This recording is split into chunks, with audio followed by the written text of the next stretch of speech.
Okay, hi everybody. Welcome to another edition of the Australia-Israel Scholar Seminar Series. You can see the webpage of the series here on top. The purpose of this series is to connect Australian academia with Israeli scholars and vice versa. Today we have Professor Lior David from the Hebrew University of Jerusalem, as you can see here. And Lior will be speaking about what determines the sex of a fish and how manipulating sex ratio benefits aquaculture. I personally find that very interesting. Before that, as traditional in Australia, let me just acknowledge a country. So we acknowledge the Jagera people and the Turrbal people. This is here in Southeast Queensland.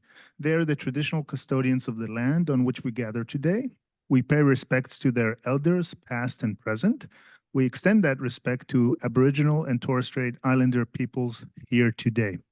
So without further ado, I'll let you, Lior, share screen, and thanks so much for taking the time for this. So I will, yeah. Can you see my screen now? Okay. So good morning from our side. It's your other time in Australia, and it's a pleasure to see you from such distance and have some interesting, and I hope that I will have some interesting insights and possibly a discussion. I'm a professor at the Hebrew University of Jerusalem. I'm working in the campus in a city called Rehovot, where the Faculty of Agriculture, Food and Environment is located, and therefore my research in most aspects regards to one of the most urgent problems that us scientists have to address these days, which is food security and health, while doing that with in a sustainable way, so that we can sustain our living for generations on this very small and crowded planet. And aquaculture seems to be one of the most promising avenues through which we can increase food production in a sustainable way, because as you all know, most of the planet is covered by water and fish live in water. So my main specialty is genetics, and my group is doing all sorts of genetic projects, mainly connected with fish, but not limited, genetic and evolutionary projects. And today I would like to talk about one specific project that we have been doing, which deals with sex determination. So I will start with a very broad introduction on sex determination. Okay. Yeah, let's see. So for many years, we have been thinking about sex determination as we have studied and know it in humans and in general in mammals, where it depends on the sex of the progeny or the children is dependent on the male contribution. So in humans and in mammals, we all know that the father determines the sex of the child. And this is done by inheriting either a Y chromosome, and then there will be a boy, or an X chromosome, and then there will be a girl, while the mother contributes, in any case, contributes an X chromosome. So this is, in very general terms, called an XXXY sex determination system. And it relies on the fact that there is a different chromosome or chromosome pair which are very different. The Y chromosome is very different from the X chromosome. And in the case of mammals, the Y chromosome carries a specific gene that does not exist on the X chromosome. And if this gene is inherited to the child, then this child develops to become a male, a boy.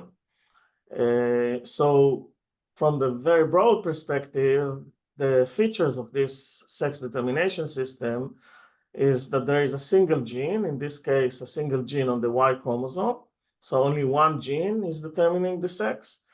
And there is what we call heterogamity. So there is differences in the sperms that fathers produce. They can hold an X chromosome, which is different from sperm that holds a Y chromosome, because these chromosomes are different, both in size and in gene content. Therefore, but they need to be, they are recognized as pairs because they have to be segregating during meiosis. Another very important feature of sex determination systems is that in terms of what they lead to a sex ratio of 1:1. So the chances to have a boy or a girl is 50% each. And overall population, the ratio is 50% males and 50% females because of this very simple genetic single gene inheritance mechanism. But it turns out to be that this is a very unique example of how sex is determined in nature. And since sexual reproduction and sex is very fundamental in evolution, then almost all groups of living eukaryotes, organisms, have some kind of sex determination systems, from plants all the way to animals and developed mammals. But there are different ways to determine sex, and these pie charts that you see by colors, the different colors note different general sex determination mechanisms. We know, for instance, that in avians, in birds, it's the opposite. It is the mother that determines the sex of the progeny. In generically called sex determination system, we call it ZZZW as opposed to XXXY. And I highlighted here the telos, the bony fishes, and the bony fishes comprise about over 25,000 different species, both in marine and freshwater fish.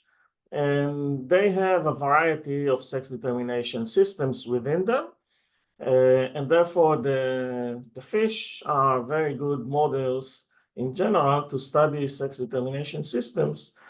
Because if we want to understand principles of sex determination, we need to have variation and to draw some commonalities on what is common to different sex determination systems and what is unique in order to understand sex determination, the rules of sex determination, and also in order to understand how these sex determination systems evolve throughout evolution.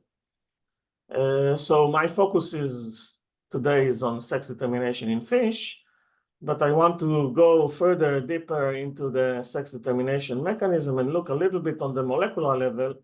It turns out to be that across all animals, at least, we have a relatively conserved and simple biochemical and molecular pathways that control sex determination. And this example, again, is from the XXXY system that we find in mammals. But in general, what I would like to highlight here is that there are two parallel pathways. In the case of mammals of the XY, because there is this SRY gene on the Y chromosome, it activates a pathway that is noted briefly here that eventually leads to production of androgens, of male steroids, mainly of testosterone, and this androgenic or testosterone-driven hormonal environment leads to differentiation and development of the testis. The gonads will differentiate into testes, whereas in females, this signal is absent, and therefore there is an alternative signal that leads to an estrogenic environment, mainly controlled by estradiol, and this steroid leads to development of ovaries. And these two pathways are connected or affecting each other by controlling, inhibiting, or inducing the other pathway according to the signal from the major sex determination gene. One more point that I wanted to say, or I should say in the context of this variety of sex determination systems, is that in general we can divide these systems to systems which are genetically controlled, so genetic sex determination, what we call GSD, and other systems are environmentally controlled by temperature, by daylight, by behavior, and other environmental cues, and those are called ESDs, so environmental sex determination mechanisms.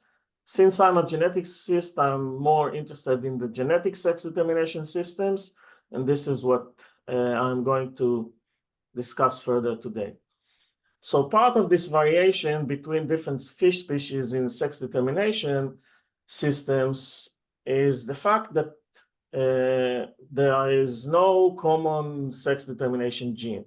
As I said, in mammals, there is a single gene called SRY, which sits on the Y chromosome, but it turns out to be that in different fish species, we find different genes that control this sex determination pathway, leading to development of either ovaries or testes. And this gene can be different in different species, even in closely related species.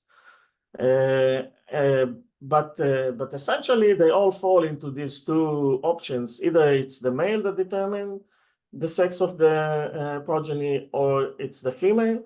And so generally, we call it XXXY, ZZZW, although these fish don't have a Y chromosome or an X chromosome, but it is the male that is heterozygote, and therefore it is the two versions. The males have the two versions. It's a heterozygote, and therefore it is the male that determines the sex of the progeny, whereas in ZZZW, it's the female that has two different copies and therefore determines the sex of the progeny. But what is interesting also in the context of evolution is that although there are many ways, there are many genes that can activate or deactivate the pathway to development of either testes or ovaries, all these different genes lead to the same phenotype, to the same result, in the sense that there will be males and females in the progeny. And in most cases, in genetic sex determination, not only that there will be only two sexes, males and females, the ratio between the sexes will be 1:1. So this is a very good example, a very strong example that happened many times over and again in evolution, where there are many ways to get at the same result. We want males and females so that we can have sexual reproduction, and the ratio is 1:1. The chances to have a male or a female is always 50%. And therefore, it's interesting to study the sex determination in different genes, even in different fish, even in closely related fish, in order to see how evolution evolved different ways to get the same result in a relatively short evolutionary time. So with respect to food production, we should be aware that almost for any animal that we grow for food production, we rather have either all males or all females. We prefer one sex over the other. For instance, for dairy cattle, we would like to have only cows. For beef production, males grow faster and have better meat quality. Same goes with chickens. If we want to have hens or production of eggs, or if we want to have broilers, then males are preferred. But these both birds and both mammals, in these groups of animals, it is very hard to manipulate the sex ratio. And since, as I introduced before, it leads to a 1:1 ratio in the progeny, and therefore we are producing a lot of animals which we prefer not to produce. In any of these avenues, we would like to have either males or females, and if we would have, so there is a lot of research on how to do it, but it turns out to be very difficult in mammals and in birds, but people are working on that, and hopefully also will succeed. But today I want to talk about one of the fishes that we are working on with this respect, and this is the gray mullet. And there was one student in the audience that said that this is also an interest in Australia, and true. The gray mullet in this case, mullet is a large group of fishes. The gray mullet is the most important to aquaculture. And it is a cosmopolitan fish species that can be found also in around Australia, across the whole world. And it is used in aquaculture. And in the case of the gray mullet, we don't see differences between males and females by eye. We can look at the fish, but they are not distinguishable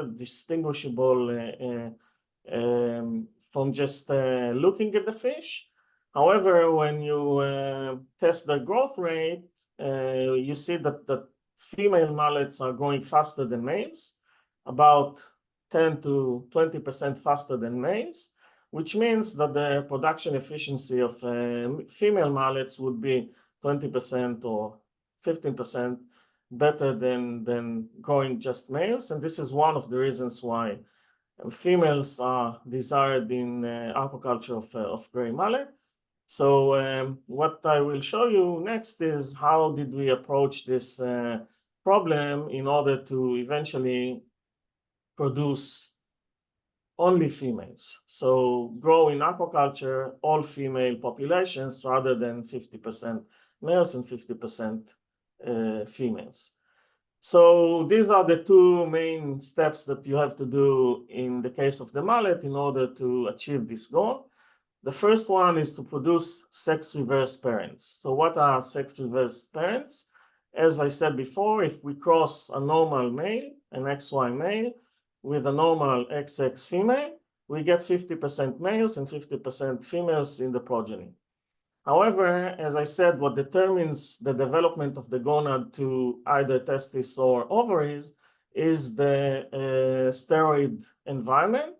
So if we can overrule the hormonal profile during development of gonads, we can shift males to develop ovaries, or we can shift females to develop testes by hormonal treatment. And this is exactly what we wanted to do, to take this normal progeny that genetically contain 50% males and 50% females, treat them with hormones, in this case methyl testosterone and androgen, which will drive also fish which are XX to develop testes, to become functional males.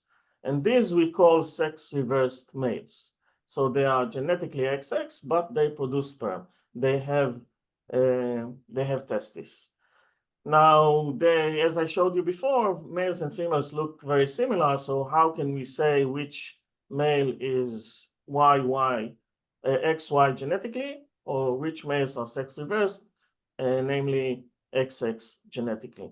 In order to do that, we need to develop a genetic way to distinguish between males and females based on the DNA sequence, based on the gene that determines the sex.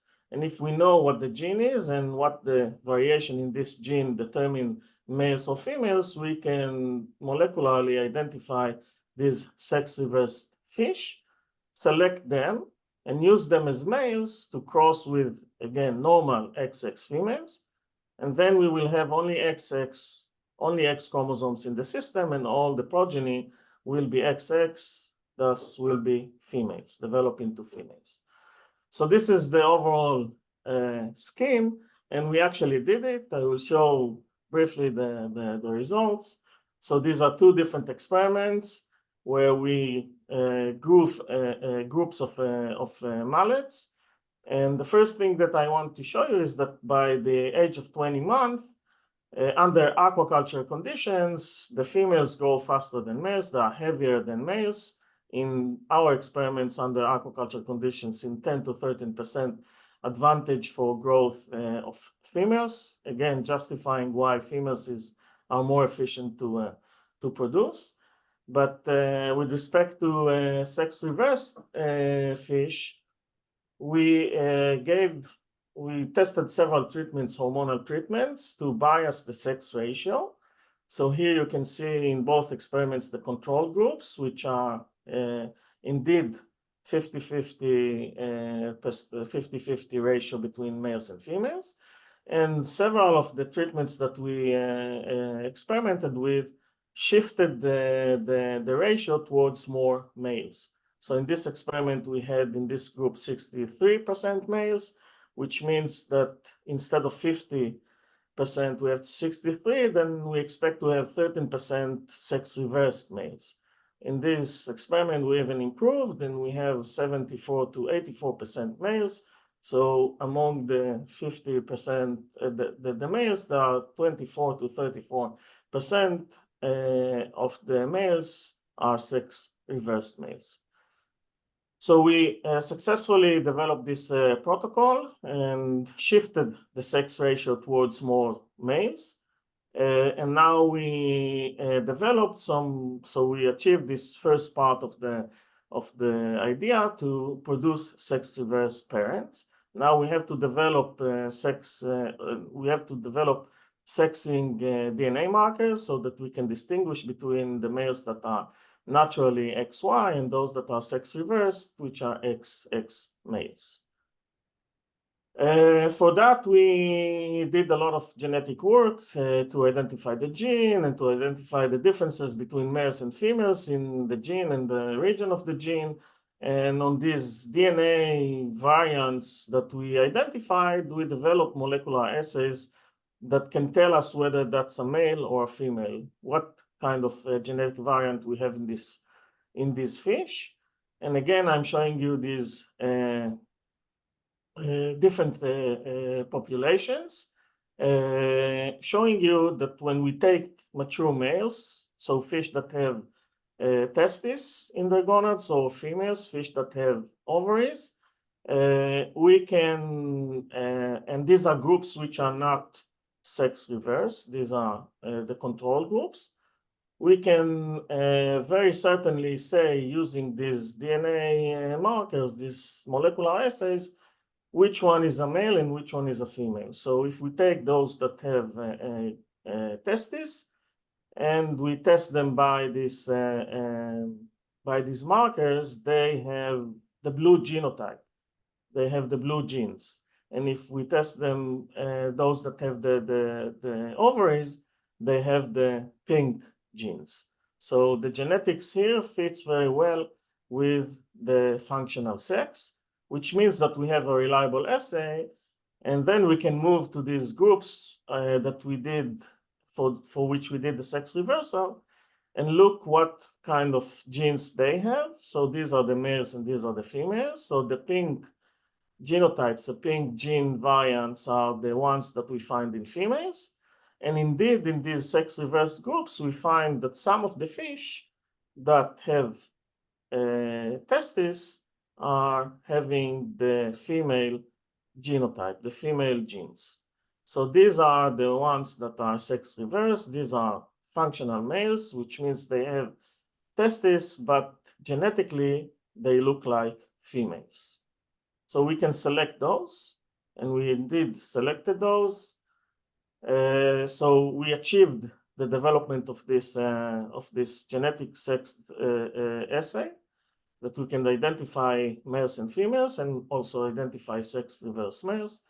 And the next thing was to take these males, see if they are fertile, if they can reproduce. And indeed, we selected them and tested them, labeled them individually as sex-reverse males, and did some experiments to reproduce them. And this is one of the successful experiments where you see here the developing eggs, the developing embryos from this artificial reproduction. So we have developed groups of mallet progeny that were produced by using sex-reverse males crossed to normal XX females. And indeed, when we got a fry or small fingerling, small fish, we took DNA from these fish and compared the genetics of these progeny to the genetics of the parents, of the female parents and the male parents. And indeed, genetically, they were similar. They were all similar to the females, suggesting that indeed we successfully produced progeny which are all females. So this, to make a long story short, we successfully developed this technology to produce only females in the gray mullet. We are trying to do similar things in other fish. Sometimes it's male, sometimes it's female, sometimes it's sterile fish, which we believe will be more sustainable and more economically viable for production of aquaculture fish. And on the way, obviously, each of these fish that we are studying, as I said in the introduction, have a slightly different sex determination system, so that we can also do a lot of basic science to understand how different sex determination systems evolved, and study that into more details on the molecular and the genetic levels. And with that, I would like to thank the students in my group that contributed to this project throughout the years, and also my collaborators and the fish farms that we worked with in Israel. We have close collaboration with the industry so that we can disseminate such research achievements pretty smoothly and quickly to the benefit of the farmers. And thank you for listening, and if there are any questions, I would be more than happy to answer.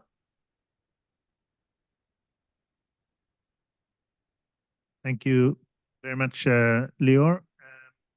Are there first any questions from people on Zoom? Just feel free to unmute yourself and go for it.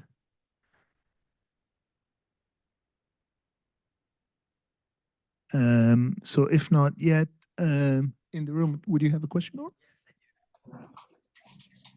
Okay, so for a little bit of context, I am also studying marine science.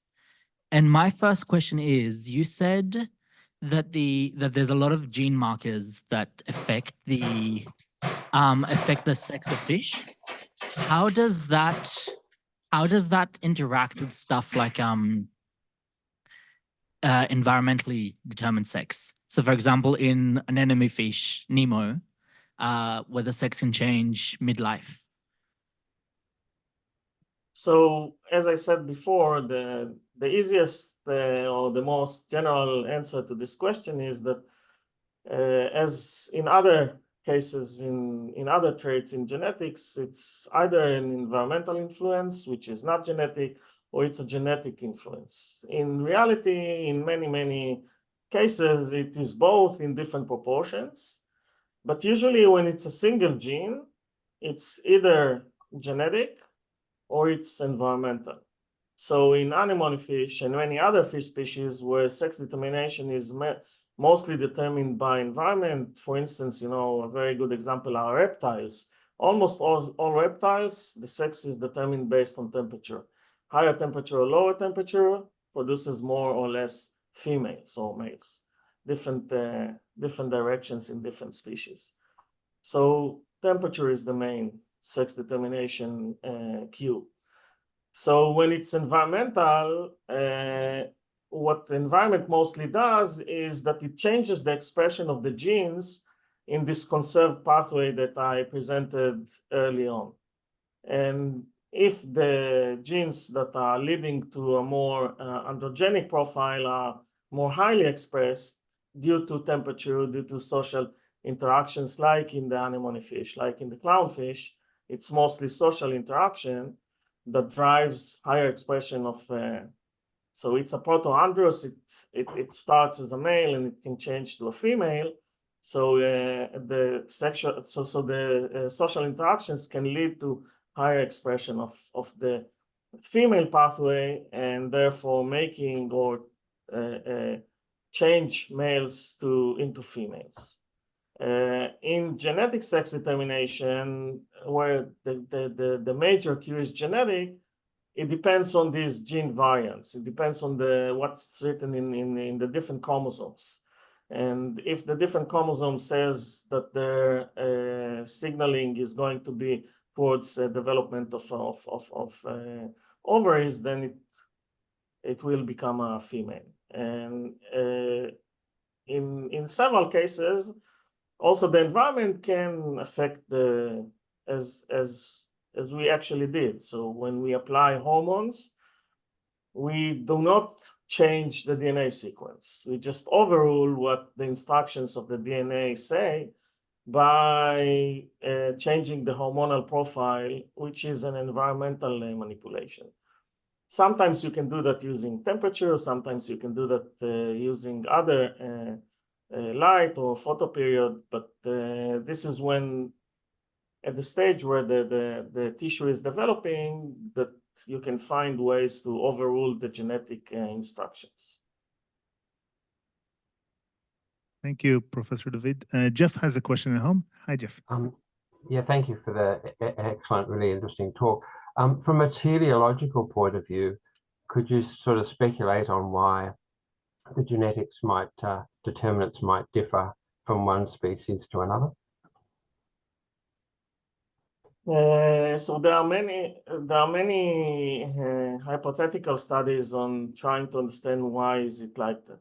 But the end, so it starts from the understanding that there is a lot of advantages to sexual reproduction.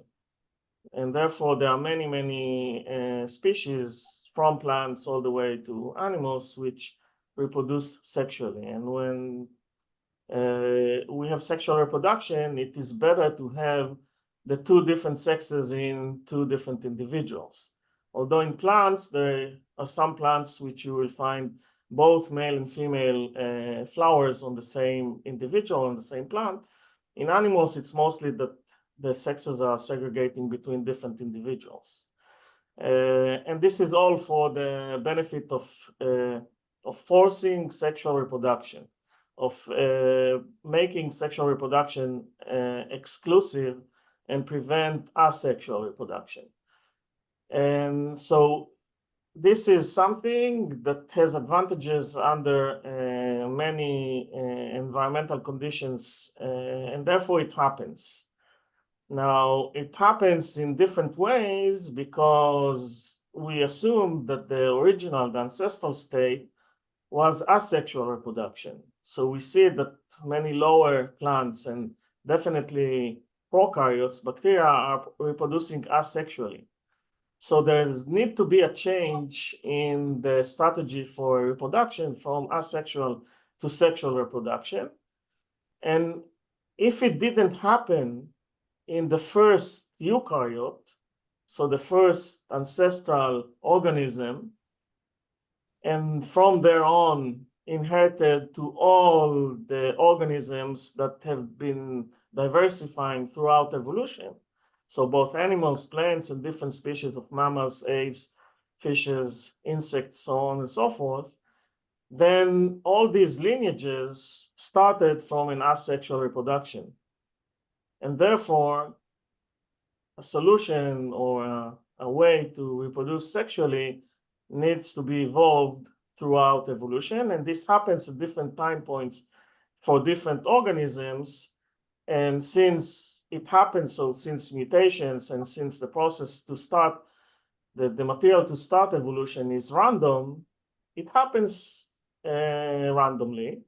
And therefore, in different species, you find that different genes have been changed and took the role of determining sex, depending on the time when this event happened in evolution. Thank you. Is there any long-term effects on the animals that essentially switch their sex?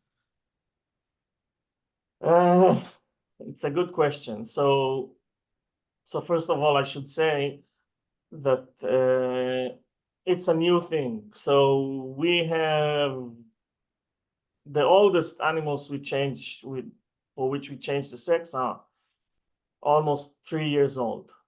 So for 3 years, which is relatively short time, we don't see any major effects. Again, holding them in captivity as brood fish in the hatchery, feeding them, taking care of their health, so on and so forth. I don't know what will happen in nature. But again, it's a pretty new thing, and we don't see any short-term problems or short-term shortcomings of making XX fish males. And obviously, the strategy here is that the parental stocks, so the males would be sex reversed. The progeny are normal. The development of XX, normal XX individuals, so we don't expect to have any differences over there. Thank you, Lior. Any final questions from the home before we adjourn? So just a final closing one from me, and again, really appreciate you taking the time for this. Can you just in a word or two explain the complexity of setting up the experiment, the costs, the human costs, the time for this particular study and in general? So the main cost in this type of experiments is time, because when you want to analyze or see what are the effects of different genetic types on maturation and development of sex, you need to have mature fish. And different fish mature at different ages. The model zebrafish, it takes a few weeks. In the case of the gray mullet, it takes 2 years. So when we do such a sex reversal experiment, we treat them when they are 3 or 6 months old with hormones. We have to wait for another 1.5 years to see whether they have developed to become males or females, meaning whether they developed ovaries or testes. So this is one heavy cost. I mean, it's just feeding them and growing them and taking care of them. It's not laborious. It's not too demanding in terms of money or manpower, but it takes a lot of time. So you have to think really carefully how to do your experiments, because you are going to get the results only in 2 years' time. Gotcha. Go for it. So I'm guessing all the fish are essentially in a pen or a pond somewhere that you monitor. If they happen to release into the environment, what would the ecological effects down the line be? Because it would affect for 10, 15 years while the fish are alive. So this is one of the concerns from the global warming, since there are many species in which temperature is the major cue for developing different sexes, and there are real concerns that in these species, global warming will push the sex ratio in certain species more towards males, in other species more towards females. So the question, what will happen if we have a sex ratio which is different than 1-to-1 as evolution drives? And this is interesting because, I mean, it's interesting because also in environmental sex determination, the ratio is mostly 1-to-1. So the ratio is evolutionary significant. We want to have a 1-to-1 ratio. And the hypothesis behind it is that the 1-to-1 ratio is the most efficient ratio to reproduce, to maintain the species and the healthy populations. So reproduction is usually happening between males and females, so it's best to have equal proportions of both.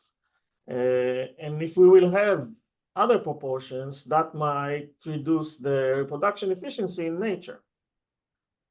So yes, so it is a concern.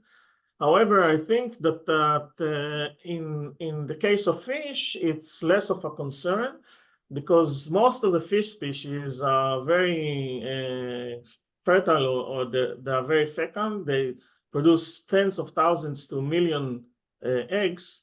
So it's enough to have one male and one female to produce a lot of progeny. And it is in most animals, this is also the case in most animals, that the fertilization rate of the male is much higher than the fertilization rate of the female. So one male can fertilize a lot of females. So having more females is less of a concern than having more males. But I agree that there are some concerns with respect to changing sex ratios, and therefore studying sex determination also helps to produce sterile fish. And this is a more sustainable way also for aquaculture, because sterile fish, even if they are released into the ocean or released into the river, they are not interfering with the population. They are temporary visitors. So we are working on ways to make sterile fish, which is even more sustainable and probably more beneficial than making just all male or all female populations. Thanks a lot, Lior, and thank you, Gur. And let's thank Lior one more time. There's also some thank yous in the chat. Make sure to check out Lior's website. This is in the Hebrew University of Jerusalem. Also links to his personal site. You can see his research and research group. So next in 2 days in Australia Israel Scholar Seminars, we'll have Ayelet Baram Tsabari speaking about a topic from a completely different angle, a different topic. And we hope that in time, these talks will also lead and further strengthen our collaboration. Well, thank you, Lior, with that. And good morning to you. Good afternoon, good evening in Australia. Bye-bye. Take care. Toda.